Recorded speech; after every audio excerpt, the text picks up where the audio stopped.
우리가 스가랴 22번째 시간으로 여호와의 날이라는 제목으로 같이 말씀을 나누도록 하겠습니다. 여호와의 날이라는 표현은 구약 성경에 자주 사용되는데, 이 여호와의 날이라는 표현은 두 가지의 의미를 내포하고 있습니다. 여호와 하나님의 심판과 구원하심의 날이라는 표현을 같이 하고 있습니다. 마치 동전의 앞뒷면의 모습과 같이 여호와의 심판과 구원은 함께합니다. 여호와의 구원도 심판 후의 구원입니다.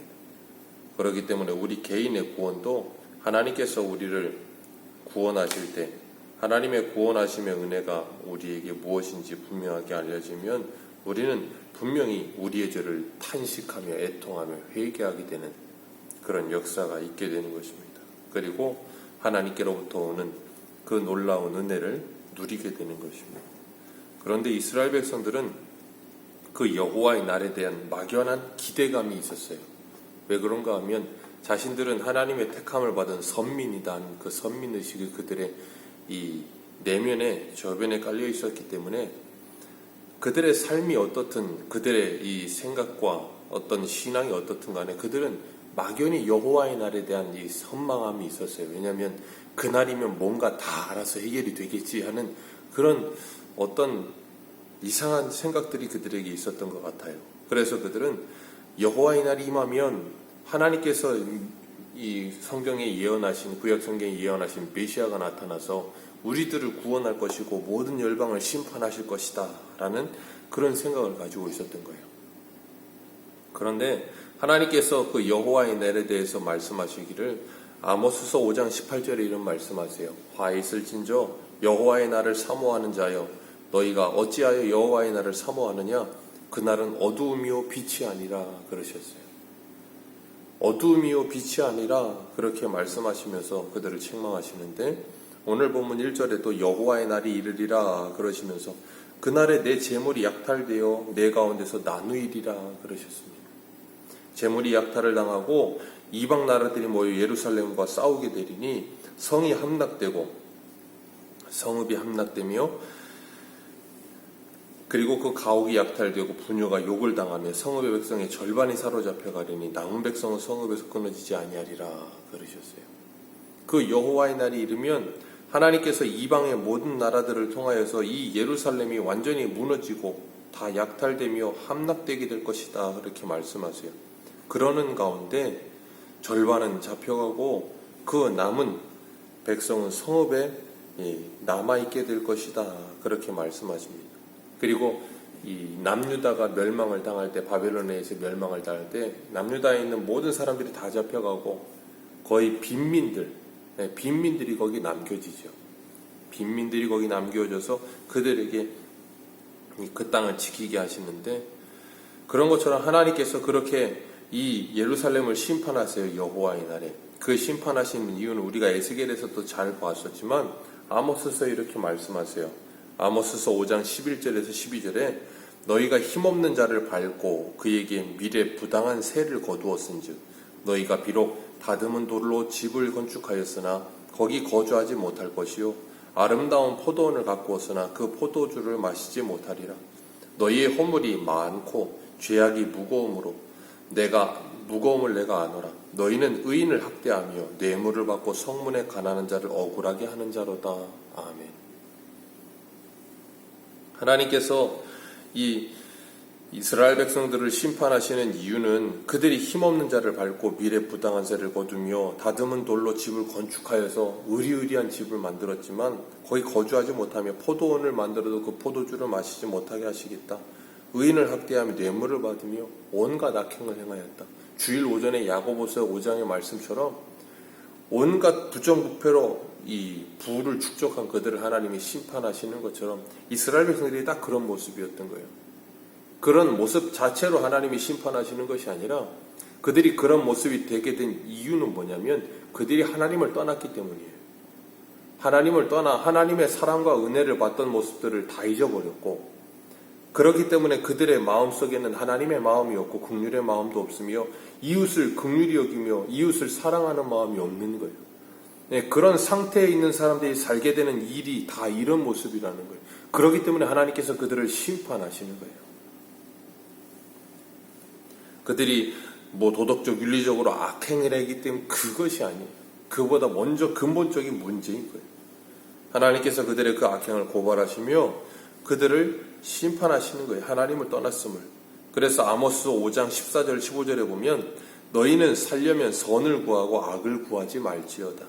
만군의 여호와 하나님께서 너희의 말과 같이 너희와 함께 하시리라. 너희는 악을 미워하고 선을 사랑하며 성문에서 정의를 세울지어다. 만군의 하나님 여호와께서 혹시 요셉의 남은 자를 불쌍히 여기시리라. 그러니 하나님께로 돌아오라라고 말씀하시는 거예요. 오늘 본문 2절에 성읍의 절반은 사로잡혀가고 남은 백성은 성읍에서 끊어지지 않는다 그러셨어요. 그 아모스 5장 15절에 요셉의 남은 자들을 하나님께서 혹시 긍휼히 불쌍히 여기시리라 그러셨어요. 그리고 우리가 어제 살펴봤던 스가랴 13장 9절에도 8절과 9절에 여호와께서 말하노라 이 땅에 3분의 2는 멸망하고 3분의 1이 거기 남으리니 3분의 1을 불 가운데 던져 은같이 한다하며 금같이 시험할 것이라. 그리고 그들이 그때 하나님의 이름을 부를 때 하나님이 그들을 들으시고 이는 내 백성이라 하시며 그들은 여호와는 내 하나님이라 하리라 그러셨어요. 그렇게 하나님께서 그 남은 자들을 시험하심을 통하여 그들을 보호하시며 지키셔서 하나님의 백성으로서의 온전함을 그들에게 입혀주시겠다 말씀하시는. 그리고 그렇게 하시면서 하나님이 3절부터는 뭐 하시는가 하면 그 이스라엘을 치셨던 예루살렘을 쳤던 이방인들을 그 이방 나라들을 하나님께서 심판하시는 거예요. 그 이방 나라가 심판받는 이유는 이방이기 때문이 아닙니다. 하나님의 막대기와 도구로 예루살렘을 징계하는 데 쓰였는데 그들의 자리를 모르고 하나님의 자리에 서려 하다가 스스로 하나님의 심판을 자초하게 되는 거죠. 그래서 3절에 이방 나라를 치실 때 그들이 전쟁하던 날에 싸운 것 같이 그렇게 잔인하고 강포한 모습으로 그들을 심판하시겠다 그렇게 말씀하세요.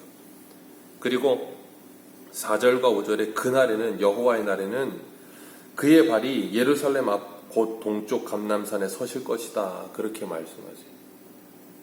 동쪽 감람산에 서시는데 그 동쪽 감람산에 설 때 그 감람산이 동서로 갈라져서 큰 골짜기를 이루게 될 것이고 절반은 북으로 절반은 남으로 옮겨지리라.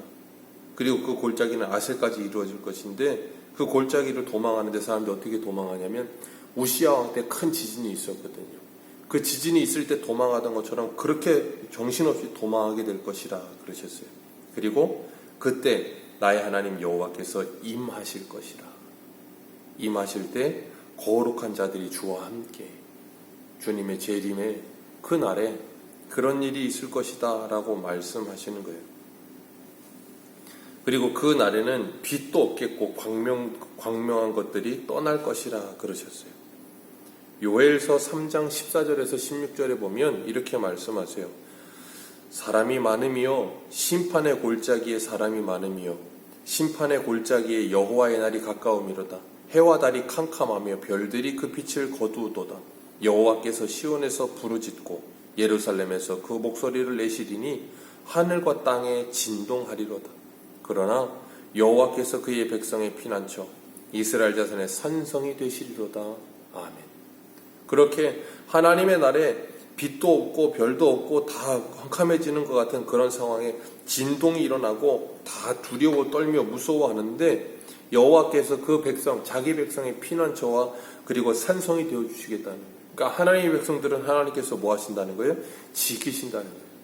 그래서 계시록 이제 해석을 할 때 세대주의자들은 이 7년 대환란 그래서 한때 두때 반때 그래서 3년 대환란 그런 이야기하면서 공중의 휴거 이야기하고 그런 천년왕국도 이제 이 땅에서 일어난다고 그렇게 이야기를 하는데 우리들은 그런 것들에 대한 전천년설적인 생각을 갖지 않습니다. 우리는 무천년선을 이제 따라요. 무천년설이라는 건 주님이 재림하시면 천년왕국이라고 하는 건 이 땅에서 이루어지는 게 아니라 주님이 초림과 재림 사이가 이미 천년왕국 시대고 주님이 재림하시면 모든 것이 끝난 심판과 이 구원과 저주가 이 심판이 이르게 되는 거예요. 그리고 영벌과 영원한 생명으로 옮겨지게 되는 것이다라고 우리는 믿습니다. 이 땅에서 주님이 재림하셔서 성도들이 공중에 휴거돼서 공중에 있고 이 지상 나라가 뭐 불바다가 되던 뭐 그렇게 아니 그렇게 되나 지옥에 가서 영원히 고통을 당하나 그게 무슨 상관이겠습니까? 많은 어찌됐든 주님 분명히 예언하셨어요. 그런 주님의 재림하시는 그때가 되면 어떤 일이 일어나는가 하면 이런 하나님의 심판이 일어나게 될 것이다 라고 말씀하고 계시는 거예요. 그러나 그 심판 가운데서도 하나님의 백성들은 하나님께서 지키신다라고 말씀하세요. 어떻게 지키세요?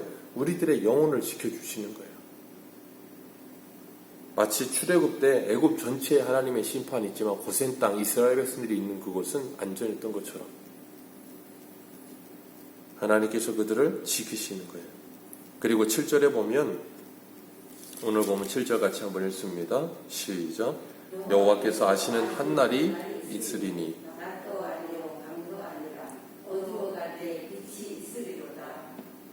아멘. 여호와께서 아시는 한 날. 예수님께서도 그 말씀하셨죠. 그때는 인재도 알지 못하고 오직 아버지만 아시느니라. 그런 말씀을 하셨는데 그런 것처럼 그 날에는 낮도 아니고 밤도 아니고 어두워갈 때 빛이 있으리로다. 그 말씀을 하세요. 주님께서 재림하실 때 이 땅에 있게 되어질 일, 낮도 아니고 밤도 아니고 어두워갈 때 빛이 있으리라. 그리고 이 세상이 하나님의 심판을 받아서 두려워 떨며 진동하게 될 것이다. 우리는 이런 일련의 일들, 계시록에서도 보았었지만 이런 하나님의 심판의 일들이 일어나고 있다는 걸 지금 경험하고 있어요. 우리가 연일 매스컴에서 나오는 뉴스, 요즘에 일어나는 전 세계적인 뉴스 보면 거의 대부분이 뭐냐면 이 자연재해, 그리고 폭동, 전쟁, 중동 지방에서 일어나는 아프간에서도 그렇고 그리고 그런 전쟁과 이 폭동 그리고 자연재해들이 전 세계적으로 일어나고 있어요. 얼마 전에도 중국에서 어마어마한 이 홍수가 일어나고 이탈리아는 온도가 48.5도로 올라가고 캐나다도 온도가 50도로 올라가고 인도는 40년 만에 폭우가 내려서 IT는 그저께 지진 난 것 때문에 1300명이 죽었고 지진 나고 나서 또 폭풍이 거기에 임했대요. 뭐 난리예요. 며칠 전 뉴스를 보니까 또 뭐 10년 후면 부산이나 영종도나 뭐 김포가 물에 잠긴다 그러고 뭐 참 이런 일들이 왜 일어납니까? 이유는 하나예요. 인간들 때문이에요. 18세기에 영국에서 산업혁명이 일어나면서 어마어마한 경제적인 발전이 일어났지요. 어마어마한 경제적인 발전과 문명의 혜택이 이루어졌지만 그것으로 인해 일어난 게 뭐예요? 이 지구가 망하는 거예요. 인간이 참 그 인간의 탐욕과 욕심의 이면에 보면 얼마나 참 추악하고 더럽고 무서운지 우리 권사님도 오면서도 이야기했지만 피서철에 저 바다 못 가게 하니까 계곡과 산에 가서 사람들이 그렇게 놀고 나서 쓰레기를 그렇게 갖다 버립니다. 아직도 그 국민성이나 국민의식이 그만큼 올라오질 않는 거예요. 사용하고 가지고 오는 게 당연한 건데 버리고 오는 게 당연한 것으로 생각하는 참 이상한 심리가 작용하죠. 그러니 뭐예요? 그 모든 결과를 내가 떠안게 되는 거예요. 결국에는. 그게 하나님의 심판이에요. 오늘 본문 8절에 보면 같이 한번 읽습니다. 시작. 그날에 생수가 예루살렘에서 솟아나서 절반은 동해로 절반은 서해로 흐를 것이라. 여름에도 겨울에도 그러하리라. 아멘. 하나님의 생수가 사시사철 언제나 흐르게 될 것이라. 계시록 21장에 보면 나는 알파와 오메가라 처음과 나중이라. 나는 생명수 샘물로 목마른 자에게 값없이 줄지니 이기는 자는 이것들을 유업으로 얻으리라. 나는 저의 하나님이 되고 그는 내 아들이 되리라. 그 성에 해나 달에 비침이 쓸데없으리니 이는 하나님의 영광이 비추고 어린 양이 그 등이 되심이니라. 아멘. 누가 그걸 얻어요? 이기는 자는 유업으로 얻으리니. 어떤 이김이요? 주님께서 13장 9절에 말씀하신 것처럼 불로 연단하여 금같이 은같이 연단하여 시험할 것이라. 그렇게 불시험을 통과하며 그 모든 것들을 이기는 자들에게는 어떻게 이겨요? 하나님께서 그 가운데 함께 하셔서 이기게 하시겠다는 거예요. 그러니까 그 불시험을 이길 수 있는 사람은 누구만 이기냐면 하나님이 함께하는 자만 이기는 거예요. 어떤 인내함이나 아니면 인간의 어떤 이 참을성으로 이기는 게 아니에요. 하나님이 함께 하셔야 이길 수 있는 거예요. 그 여호와의 날이 우리에게 다가오고 있는 거예요. 그래서 베드로는 베드로후서에 뭐라 그래요? 그런즉 우리가 어떠한 사람이 되어야 마땅하겠느냐. 아모스 선지자는 그래요. 주 너의 하나님을 만날 날을 준비하라.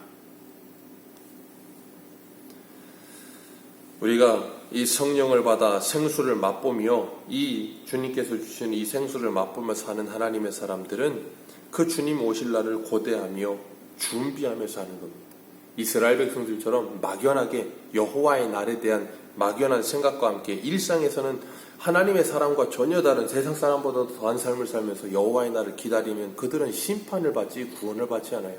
그러나 하루하루 오늘 그 여호와의 날을 기다리면서 하나님의 아름다운 사람들로서 더욱더 거룩한 모습으로 단장되어져 가는, 어떻게 해요? 하나님의 말씀을 믿기 때문에 그 말씀을 따라 사는 사람들은 예수 그리스도를 믿는 자들은 그렇게 살 수밖에 없어요. 주님 분명히 말씀하셨거든요. 하나님을 사랑하는 것은 하나님의 계명을 지킵니다. 다른 거 아니거든요. 사랑함으로 기쁨으로 그 말씀을 지키며 사는 사람들, 그 가운데 즐거움을 누리는 사람들, 그들이 구원받는 것이지 그와 정반대의 모습으로 있으면서 여호와의 날을 생각만 한다고 해서 구원받는 게 아니에요.